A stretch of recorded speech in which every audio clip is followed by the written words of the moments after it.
The U.S. Cyber Command aims to coordinate cyber planning and operations, but a new military service for cyberspace would just create more bureaucracy. That's according to Jason Blessing. He's a visiting research fellow at the American Enterprise Institute, where he focuses on cyber defense policy. Jason, welcome to the program. Thank you so much for having me on. This idea of creating a service focused on cyberspace isn't new. Could the Defense Department benefit from an overarching cyber force across all military branches? Well, you're right.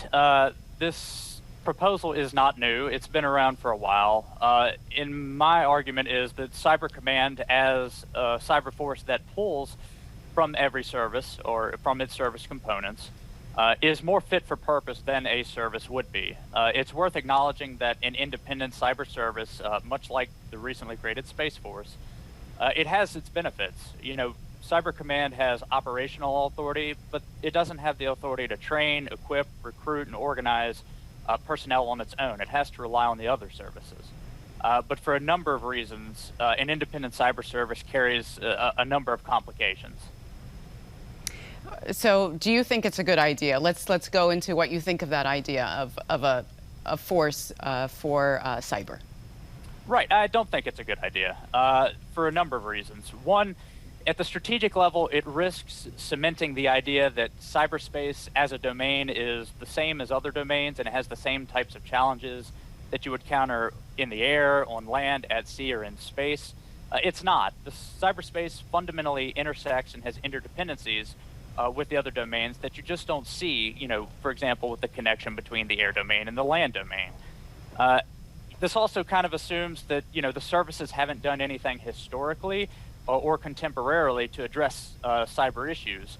And this just isn't the case. They've done a lot over time, and you actually see doctrinal innovations coming out of, for example, the Army with multi-domain warfighting, where cyber is a major component. At the same time, fiscal conditions right now are really not conducive to building out a new bureaucracy, particularly you know, when we have budgets that are likely to be flat or declining. And really the bigger issue, and particularly financially, is what's the relationship of a new service to Cyber Command? And if you're going to have the two alongside each other, that's even more financial stress on a military that's struggling with modernization issues right now. You do mention Cyber Command, so talk about how that's currently set up and what the relationship is with the NSA. Sure. So how Cyber Command itself is set up is it draws from a number of service level components, like the other regional combatant commands or functional combatant commands like Special Operations Command. And what it does is it recombines those service elements into the Cyber Mission Force, which has 4 teams. One that is particularly important for the other combatant commands are the cyber combat mission teams. So essentially, U.S. Cybercom brings in those service level elements, recombines them, and sends teams out to support those other combatant command operations. What's important about the current arrangement with Cyber Command is the commander of Cyber Command also functions as the director of the NSA. So you have this dual hat arrangement where at the commander level, you can make these trade-offs between military operations and intelligence operations. You have a point where you can actually calculate and think about the trade-offs between those types of operations.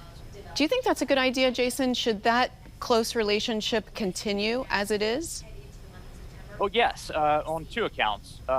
One, with a caveat. On the one hand, Cybercom still hasn't met the congressional requirements to actually separate from the NSA to end the dual hat.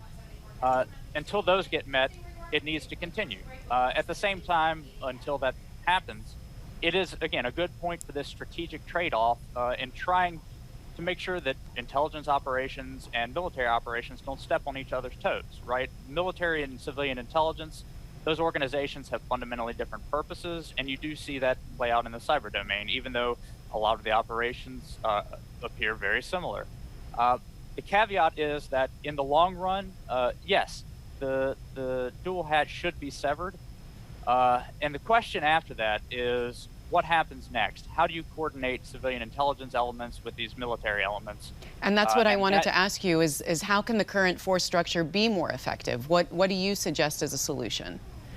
Well, there are really no good answers for that right now. And the issue is, unlike a lot of other countries that have tried to move in this direction, uh, Title 10 and Title 50 authorities, the Title 10 authorities of the military and the Title 50 authorities of the intelligence community, those are pretty high legal barriers to actual formal coordination or integration down the line. For example, the United Kingdom, with their recently revealed national cyber force, they don't have the same types of legal or constitutional restrictions for reporting intelligence or military operations in cyberspace that the U.S. does.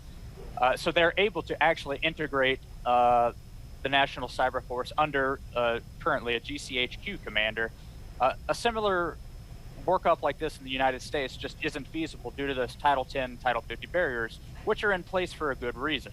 But the question that nobody has a really good answer to, and that I'm still thinking on, is how do we do that once Cybercom and NSA officially split after meeting congressional requirements? The need to coordinate civilian and military elements is not going to go away once congressional requirements are met. It's still necessary and strategically important to coordinate these elements and deconflict at the least. All right, well, Jason, we'll leave it there. Thank you very much for joining us. Well, thank you for having me on. Have a great day.